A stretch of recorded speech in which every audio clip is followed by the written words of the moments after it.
Graça e paz da parte do nosso Deus. Amém? Amém. Já quero agradecer a todas as irmãs que se encontram aqui hoje essa noite, os nossos convidados. Sejam todos muito bem-vindas em nome de Jesus.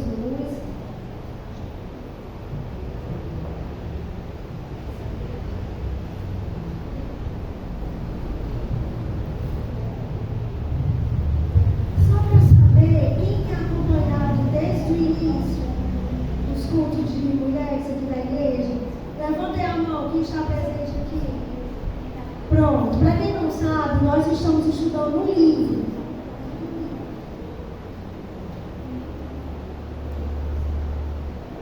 Este livro é Empoderadas, que é mostrando o poder da mulher dentro da palavra, de acordo com a palavra de Deus.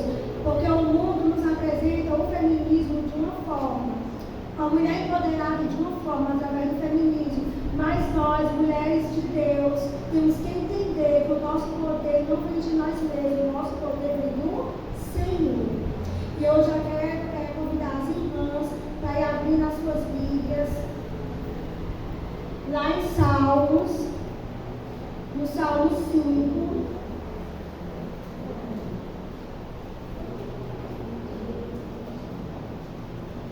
Vamos ler alguns versículos. Hoje nós trataremos 2 capítulos bem rapidinho, por conta que o mês passado não tivemos o culto. Foi dada a oportunidade para o encontro de casais.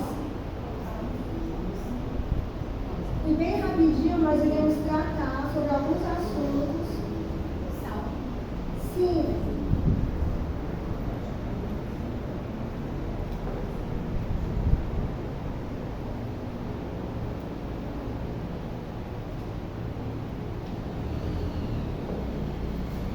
Vamos ler a palavra do nosso Deus. Salmo 5, só o versículo 4. Diz assim a palavra de Deus: pois tu não és Deus que se agrade com a iniquidade, e contigo não subsiste o mal. Podemos aceitar. Querido Deus, graças nós te damos, Paizinho, pela tua palavra. Deus, ela é pura, ela é perfeita, ela é agradável. Deus, ela fala aos nossos corações, Senhor, ela nos corrige, Pai, ela nos repreende, Deus, ela nos ensina, ela nos exalta. E é por ela, Deus, através dela que nós vivemos, Paizinho. Obrigado, Deus, pelo teu amor, pela tua bondade, pelas tuas misericórdias e poder em nossas vidas. Pai querido, Deus amado, nós te pedimos e te agradecemos em nome de Jesus. Amém. Queridos, esse versículo aqui que nós acabamos de ler, ele já se auto-explica. Fala que Deus, ele não se agrada da maldade e ele não subsiste do mal. Então, o que nós vamos ver aqui no capítulo 4 deste livro? No capítulo 4, antes de entrar nele, eu gostaria de fazer uma retrospectiva bem rápida, porque não iremos entender se nós não analisarmos um pouco sobre o que é o feminismo. Bem no começo, nós estudamos sobre o primeiro culto, primeiro capítulo. Por que falar de feminismo? Sabe por quê, irmãs? Porque é uma ideologia vã que vai contra os costumes bíblicos, ou seja, não cabe a nós não encaixamos nessa ideologia mundana. Capítulo 2 diz: onde tudo começou? Tanto o feminismo como o machismo começou lá no Jardim do Éden, após a queda do homem, está lá em Gênesis capítulo 3. Como consequência disso, dureza do coração humano. Por isso que o mundo está do jeito que está hoje, né? Decaído, caiu da graça de Deus. Capítulo 3, o feminismo no mundo. Como foi que ele entrou no mundo? A nossa amada irmã Mari, ela teve a oportunidade de falar. Então, bem rapidinho, eu vou trazer um resumo. Ele veio ao mundo por 3 grandes ondas. Primeira onda, o poder social, onde buscava o direito de voto, a mulher lutava para estar na sociedade, né, para ganhar o direito de voto, participação na igreja, na sociedade, num todo. Segunda onda, ela se deu pelo poder econômico, onde o foco maior foi a entrada da mulher no mercado de trabalho. Mulher Mulher agora pode tudo, pode muitas coisas. Terceiro, do poder sexual. Essa parte aqui do poder sexual já chegou desconstruindo todo o plano divino de Deus para a humanidade, porque vai tratar das coisas horríveis que Deus mais detesta, que é a questão da pureza e da modéstia. Então, bem rapidinho, nós vimos o que tratou, que nós vimos nesses 3 capítulos. Agora, nós iremos ver o capítulo 4. Como foi que ele entrou no Brasil? O feminismo também entrou no Brasil dessa forma. Irmão, se você puder colocar lá, feminismo no Brasil, poder social. Dessa maneira também. Só que nós vamos ver como foi que se deu. Tudo começou, irmãos, na era colonial, na chegada dos portugueses aqui no Brasil. Eles chegaram e já trouxeram suas, como é que se diz? Eles trouxeram suas crenças, suas características. Então, eles tinham lá, por ser Europa, um país desenvolvido, o estudo lá já estava bem avançado. Já havia oportunidade para eles. Enquanto o Brasil ainda estava no período colonial, iniciando-se tudo. Não, o Brasil ainda era público. Não tinha essa questão aí. Então, eles trouxeram e implantaram aqui o modelo europeu. Então, como foi que tudo começou? Através da educação. Acredite, através da educação. Quando o imperador Dom Pedro I, ele decretou a lei de 15 de outubro de 1827, que decretava a escola pública, o direito à educação para todos. Isso é ruim? Não, isso não é ruim, isso é muito bom. Né? Isso é bom demais. O problema não está aí. Mas a educação para a mulher, ela era ilimitada. Por quê? Porque só os homens tinham o direito de estudar. Para a mulher, a matemática para ela só era a questão básica, as 4 operações, adição, subtração, multiplicação, divisão. E o resto das matérias era só a questão de prendas domésticas. Eles iam ensinar as mulheres a cuidar do lar, se comportar como uma esposa, dona de casa. Só era isso. Mas, nesse nível aí, entrou uma mulher que revolucionou a educação. Ela se chama Nísia Floresta. Essa mulher foi a primeira feminista do Brasil. O que é que a Nísia trouxe de importante para a educação? Essa mulher, ela é professora, ela é escritora, poetisa. Então, ela tornou-se um marco naquela era. Porque ela teve um colégio chamado Augusta, esse colégio ficava lá no Rio de Janeiro. E essa mulher, ela resolveu implantar novas metodologias de ensino. E aí, foi que o bicho pegou. Ela começou a ensinar em sua escola línguas como latim, inglês, francês, italiano, gramática, literatura, história e geografia. Ou seja, ela trouxe o novo na educação, detalhe, para mulheres. Para quem não sabe, antigamente as escolas não eram como é hoje, era dividida, escola para meninos e escola para meninas. E lá na escola dela de meninas, ela ensinava isso. E daí as mulheres, elas foram criando autonomia, elas foram crescendo, né, tendo mais conhecimento. E aí, detalhe, era para todos, só na lei, como muitas coisas hoje. Só no papelzinho, funciona para todos. Porém, só tinha direito pessoas, mulheres de classe média e mulheres de classe alta, brancas, certo? Brancas, então fica aí um detalhezinho. E naquela época não tinha os jesuítas, os seminaristas tinha, mas só era para quem tinha condições de pagar, certo? Não era para todo mundo, não. Também entrou no Brasil através do poder político. Além da educação, a política também revolucionou. Aí entrou uma mulher também, muito conhecida na história, Celina Guimarães Miranda. O que a Celina fez aí na história? A Celina, ela foi a primeira mulher votou aqui no Brasil. Isso aí já aconteceu no Brasil inteiro. Veja que a história já está rolando, a história está andando, e as mulheres estão conquistando cada vez mais. Nessa época aí, alguns juristas, eles já votavam para que as mulheres tivessem direito ao voto, independente se o marido aceitasse ou não que elas votassem, porque tinha que ter o aval do marido, né? Bora mais para frente. Então, entrou também uma outra mulher no cenário da política, a Luísa Alzira Teixeira Soriano. O que foi que a Maria Luísa marcou? A Luísa Alzira marcou. A Luísa, ela foi a primeira prefeita da cidade do seu município, em Lages, lá no Rio Grande do Norte, ela é Potiguar.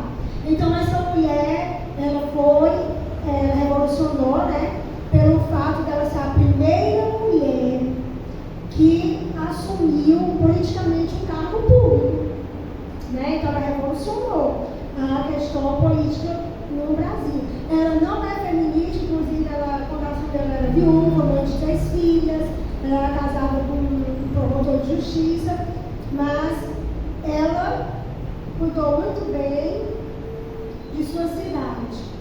Passa para frente, meu Márcio. Entra outra pessoa na história, Berta Lutz. Essa é feminista das Bravas, uma líder do movimento feminista muito forte. Ela que lançou a candidatura da Luísa Alzira. E essa mulher, pelo seu forte currículo, ela teve uma grande influência e impacto na história feminista no Brasil. Então, quem era ela? Ela foi uma importante cientista política brasileira que lutou ativamente pelo sufrágio feminino. E o que foi que essa mulher defendeu? Mais tarde, ela tornou-se deputada, tá? Deputada federal. Ela defendeu a igualdade salarial, a licença maternidade de 3 meses, redução de jornada de trabalho para mulheres. Então, ela conseguiu bastante coisas interessantes para nós mulheres. E também, o feminismo entrou no Brasil através do poder econômico. Então, veja só, aí já avançou mais a história, né? Na época de 30, né? 1930, quando a mulher branca de classe média foi inserida no mercado de trabalho. Como que essa mulher foi inserida? Aí já se abriu mais as portas e elas eram operárias, eram secretárias, telefonistas, enquanto as mulheres mulatas, veja só, as mulheres mulatas eram o quê? Feirantes, eram vendedoras, lavadeiras e costureiras.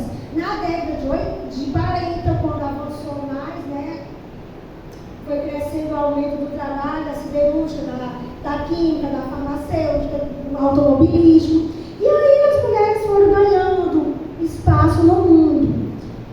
Entrou também pelo poder sexual, muito forte. Essa aí veio para acabar com os princípios bíblicos, veio para fechar tudo. Já entrou na década de 50, através dos norte-americanos. Eles divulgaram através das propagandas, através do cinema. O cinema naquela época explodiu, estava em alta. E então eles usaram, né, essas ferramentas para divulgar o feminismo e as lésbicas. Então eles se uniram para defender mudança de comportamento afetivo e sexual, crítica à maternidade obrigatória com o surgimento da pílula anticoncepcional, livre escolha do sexo e da sexualidade. E o poder sexual nos anos 90 consolidou em todas as suas esferas.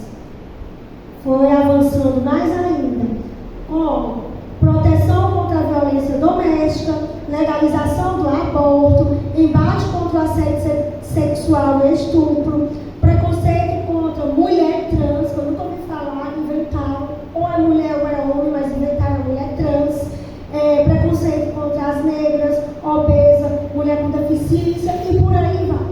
Então, tudo hoje tornou-se o quê? Um preconceito. Qualquer coisa é preconceito. O que nós podemos concluir do capítulo 4 do livro Mulheres Empoderadas? Que o problema problema surgiu desde o início do mundo, desde quando o homem pecou. Mas a mulher sempre bota a culpa no homem.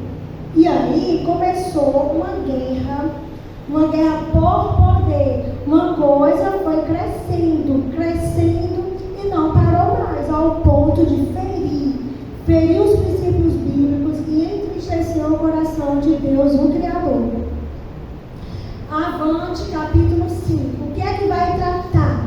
Vai tratar do problema do empoderamento feminino.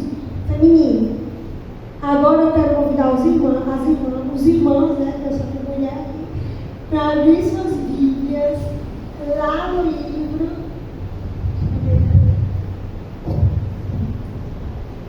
Coríntios.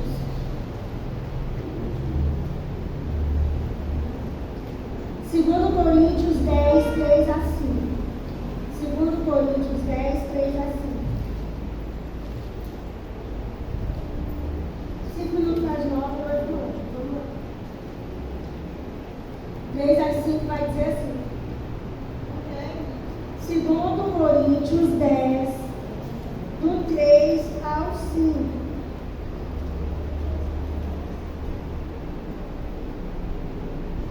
Diz assim a palavra de Deus: porque, embora andemos na carne, não lutamos segundo a carne, porque as armas da nossa luta não são carnais, mas são poderosas em Deus. Vejam, poderosas em Deus, para destruir as fortalezas. Destruímos raciocínios falaciosos e toda arrogância que se levanta contra o conhecimento de Deus, e levando cativo todo pensamento à obediência de Cristo. Pronto, até o 5. Querido, segundo Coríntios 10, do 3 ao 5. Paulo aqui já está dizendo tudo que nós precisamos saber a respeito do feminismo. E ele vai nos dar algumas dicas nesses versículos. Ele vai dizer que os conflitos espirituais não se combatem na carne. É espiritual, vai ser combatido no espírito. Então, não é porque nós somos feitos de carne, nós vamos resolver tudo pela carne, ou seja, pelo nosso próprio entendimento. Nós temos que ter sabedoria e sabermos lutar com as armas certas, né? E aqui Paulo vai nos dar algumas orientações. Ele vai dizer que a nossa natureza, nós temos que trabalhar com a nossa nova natureza, não é com a natureza humana, a antiga natureza, com a nova natureza. Porque as armas são poderosas em Deus. Essas feministas, elas não tinham conhecimento de Deus porque elas estavam agindo, elas agem contra os princípios bíblicos. Ele vai dizer que é pelo poder. O poder de quem? O poder de Deus que opera em nós, em mim e em você. Não é pelo nosso próprio conhecimento, pelo poder de Deus, porque o poder de Deus ele é eficaz para destruir as fortalezas malignas. Ele anula qualquer estratégia do inimigo e derruba a altivez e o orgulho humano. Isso que Paulo está querendo dizer aqui. Então, e que todo pensamento deve estar debaixo do senhorio de Jesus Cristo. Então, não é nada que vem de nós. Vem dele, é para ele. Então, tudo é por ele e para ele. Vamos aqui ver o que diz a história, né? Qual é o problema do empoderamento feminino? É claro que a mulher, ela tem que ter acesso à educação, tem que ter acesso ao voto, ela faz parte da sociedade, ela precisa da sua opinião, né? Ela deve também ter salários justos, deve ser tratada com respeito, mas essas questões sociais não se encaixam na ideologia feminina, como se fossem apenas questões referentes a mulheres. Vejam que elas levantam a bandeira de mulheres. Você pode ver que nem todos, no começo da história, tinham esse direito, mas elas levantavam a bandeira da mulher. Entendeu? Por que do problema do empoderamento? Isso aqui acontecia também com as pessoas pobres, com as pessoas negras. Então, tudo isso, elas não abriam os olhos, elas só estavam vendo um embate entre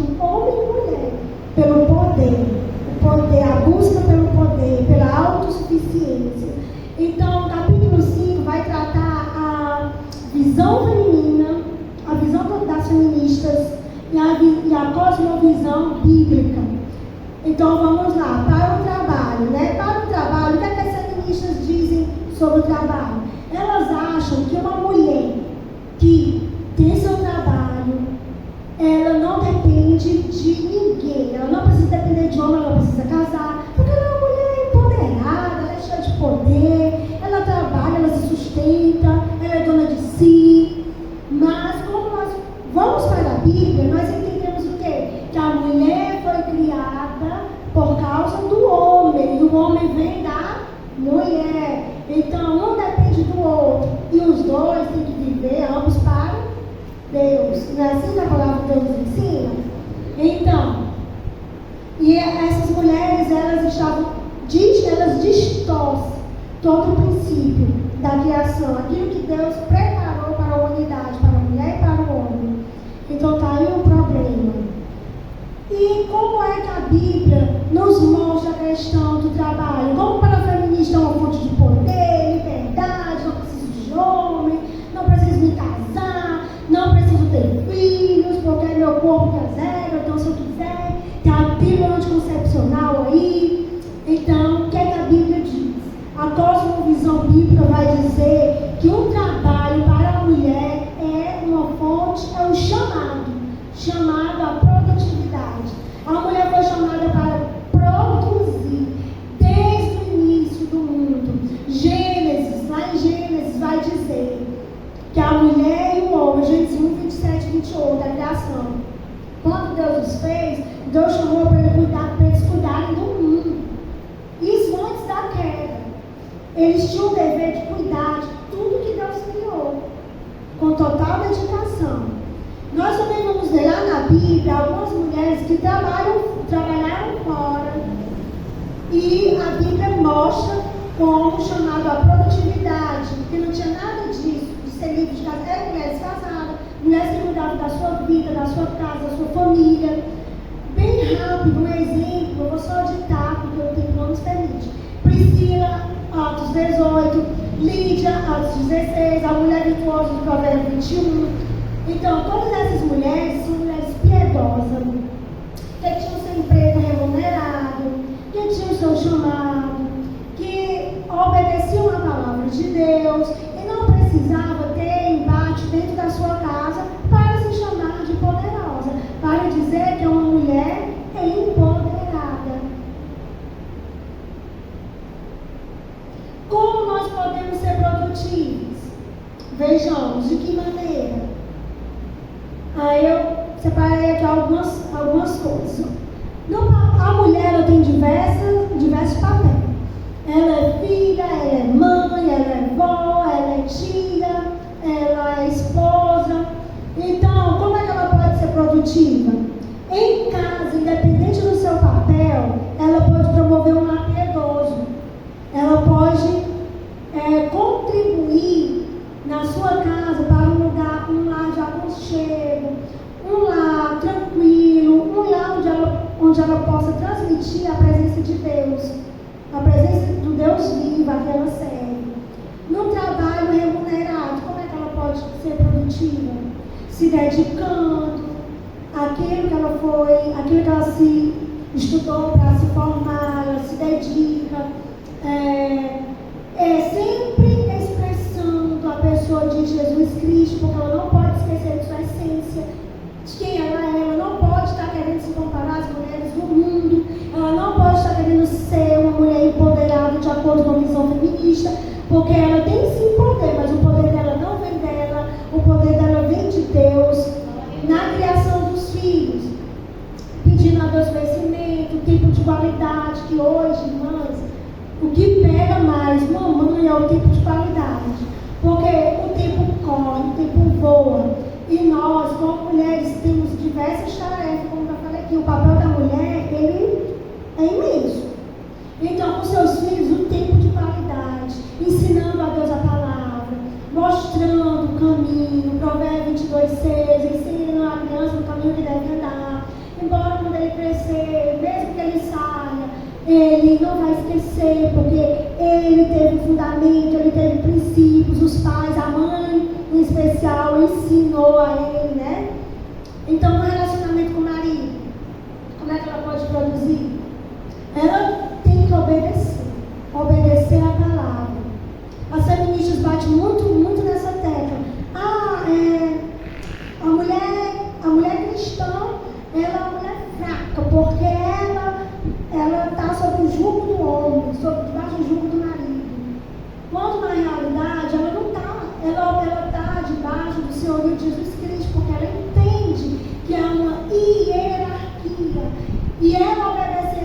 Jesus, ela está obedecendo ao seu esposo, ela é uma mulher sábia, ela é uma mulher edificadora de lares, ela não destrói seu lar.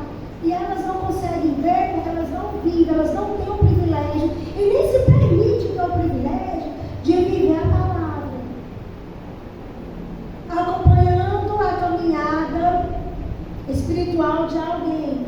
Então, eu e você podemos adotar alguém para dar um estudo bíblico, pode ser alguém da igreja, pode ser um vizinho, sei lá, alguém do teu trabalho. Você pode produzir na sociedade de qualquer forma, apresentando Jesus Cristo a uma pessoa, mostrando que você é diferente, mostrando que você quer ouvir aquela pessoa, que ela precisa conhecer Jesus, que só em Jesus aquela pessoa vai se libertar. Então é isso, na igreja, no serviço voluntário. Irmãos, as irmãs aqui que estão envolvidas sabem o quanto é trabalhoso fazer um culto. Um culto dá trabalho, irmão. As irmãs aqui sabem, as irmãs ali, elas sabem que quando é dia de culto nas igrejas, é uma peleja, é uma luta espiritual brava mesmo. Então, é difícil, não é fácil. O serviço na igreja não é fácil e tem que ser de coração, voluntariado. Tem que estar com essa peça, Senhor, eis-me aqui para fazer a tua vontade, Deus. Pensa que é fácil todo mês, irmãos, não é fácil. Toda vida que tem um culto de mulheres, eu vou falar do culto de mulheres porque as meninas sabem que quando nós estamos à frente, a batalha é grande. Slide não quer pegar, o pendrive não leu, a irmã vinha dar o testemunho, não veio, mas nós sabemos que tudo está debaixo do controle do nosso Deus. Só acontece o que Ele quer. Nada foge, né? Nada foge do controle deles. Todas as coisas. Então, nós temos que ter o coração aberto para o serviço voluntário na obra de Deus. Assim, tá aí algumas coisas que eles têm, no qual nós podemos produzir. Mas tem muitas áreas na nossa vida, como mulher, nós podemos produzir. A família e o ministério, né? O privilégio da vida no lar. Esse é o maior ministério que Deus nos deu, mulheres. A família.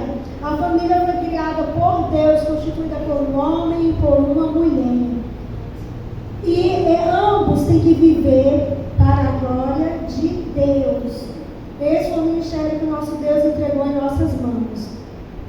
Na visão feminista, nós temos que ter o prazer, né? Nós temos o prazer. Nós entendemos que nós somos feitas para casar, para gerar filhos, para cuidar do nosso lar, não é isso? Mas a visão feminista, elas distorcem tudo. A ideologia feminista, para o lar, ela vai dizer que as mulheres, primeiro ela vai descartar o casamento atacando como uma instituição opressora. Casar para quê? Para ficar o homem me mandando? Vou nada. Quero não. Quero casar não. Já ouvi muitas pessoas dizerem isso. Negligenciar a maternidade. Tem menino para quê, né? Tem menino para perturbar meu juízo, né? Quer ter menino não. Isso aí é desobedecendo a ordem natural que Deus deu à mulher. Terceiro, desmotivando a dona de casa. A feminista diz isso. Desmotiva a dona de casa como uma mulher fraca. Fica colocando coisas na cabeça da mulher. Falando que a mulher, tu é fraca, tu não é empoderada, tu não tem poder. Vive debaixo do jugo do homem. Olha, lavando, passando, cozinhando com o homem, se enchendo de filhos, se acabando. Não entende que foi para isso que a mulher foi feita. A mulher foi feita para isso. Provérbio 14, mulher sábia, ela é dificular. Essas mulheres, elas são a tola, são a parte podre. E nós, como mulheres, não podemos dar ouvido a essas pessoas. Elas, em todo canto nós encontramos pessoas assim, com esses pensamentos malignos, que vai nos fazer até balançar. Eita, realmente é bem. Pra quê, né? Estou tão bem na casa da minha mãe, na casa do meu pai. Mas tu não lembra que lá no começo de tudo, o Senhor deu uma ordem, deixar o pai, mãe, né? E vai construir tua família. Constrói tua família. Então, queridas, nós temos que ter cuidado com o que nós ouvimos, porque são ideologias vãs. Satanás, ele tem investido pesado nas famílias, e nós, muitas vezes, por falta de conhecimento, fulaninha tem razão, não querer casar não, ter filho, viver no sofrimento desse, não, mas elas não entendem que é um privilégio daqueles que amam a Deus, porque para nós, gente, isso não é um castigo, isso é uma bênção, porque nós estamos vivendo o melhor de Deus, a promessa de Deus para nossas vidas. Nós estamos vivendo aquilo que Deus sonhou para nós, porque foi um homem ou uma mulher que Ele fez para se unir, produzir, multiplicar, concluindo. Na perspectiva espiritual de amar a família através das atividades domésticas tem se perdido, né? Como eu falei. A esfera do lar é onde demonstramos o amor, além do investimento na família. O trabalho doméstico também é produtividade. Se eu faço tudo direitinho, como deve ser feito, eu estou produzindo, e acredite, é uma produção, você está produzindo, está plantando aqui para a eternidade. Desde o lavar de uma roupa, o varrer de uma casa, o lavar de uma louça, é plantando aqui para colher na eternidade. Está sendo obediente à palavra de Deus. Não dê ouvidos a essas falácias, a essas coisas do maldito, do inimigo, não, irmãs, não dê. Ainda que pareça uma longa jornada de trabalho não reconhecido, esteja certa que o trabalho do lar tem um significado eterno, porque foi isso que Deus preparou para mim e para vocês, amém? Eu vou ler aqui bem rapidinho o que diz uma feminista. Eu fiquei chocada com o que essa mulher falou. Vou pegar aqui.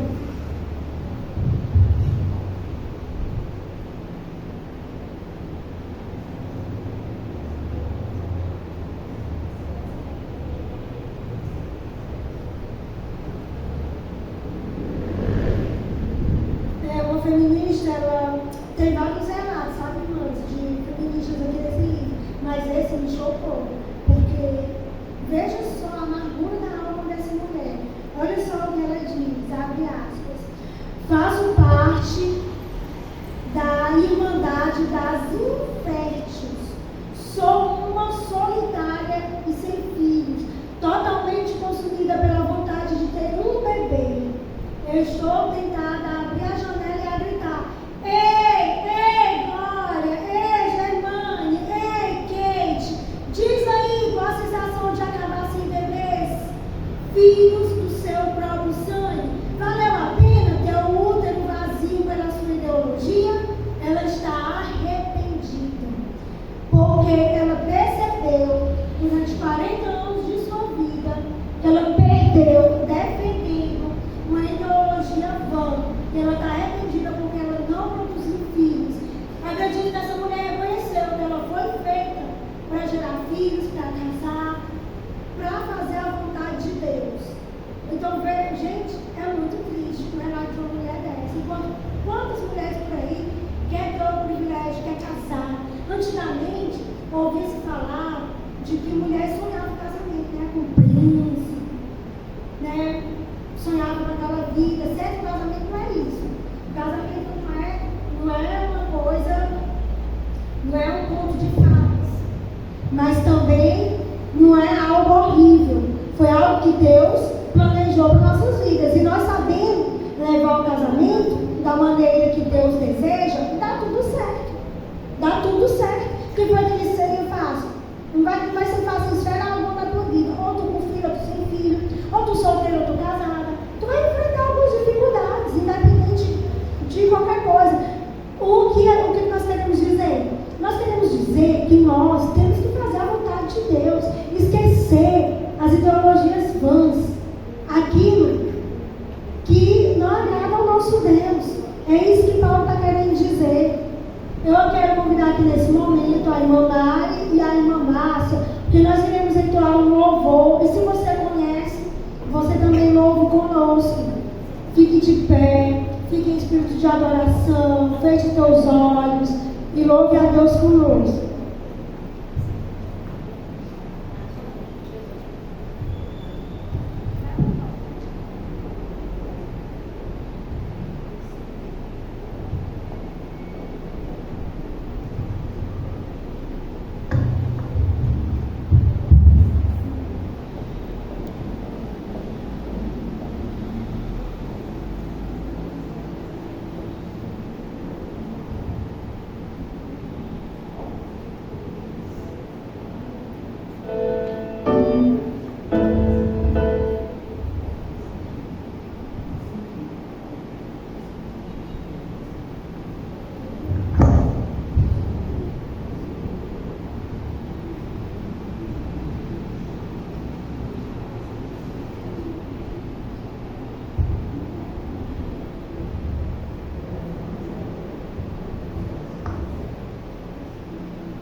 Amém. Louvado seja Deus.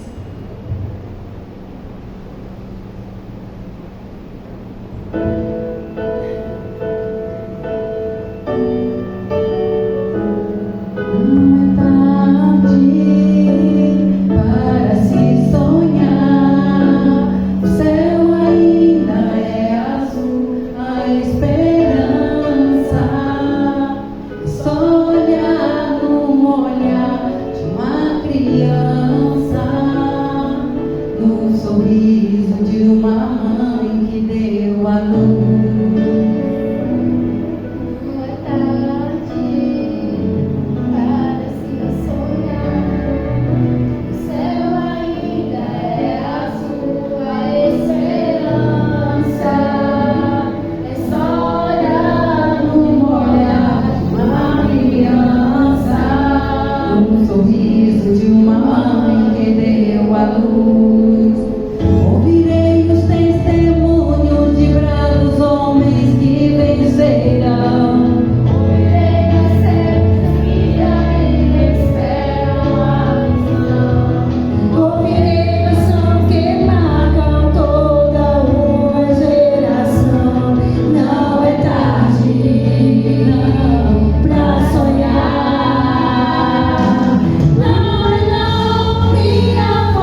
Obrigada.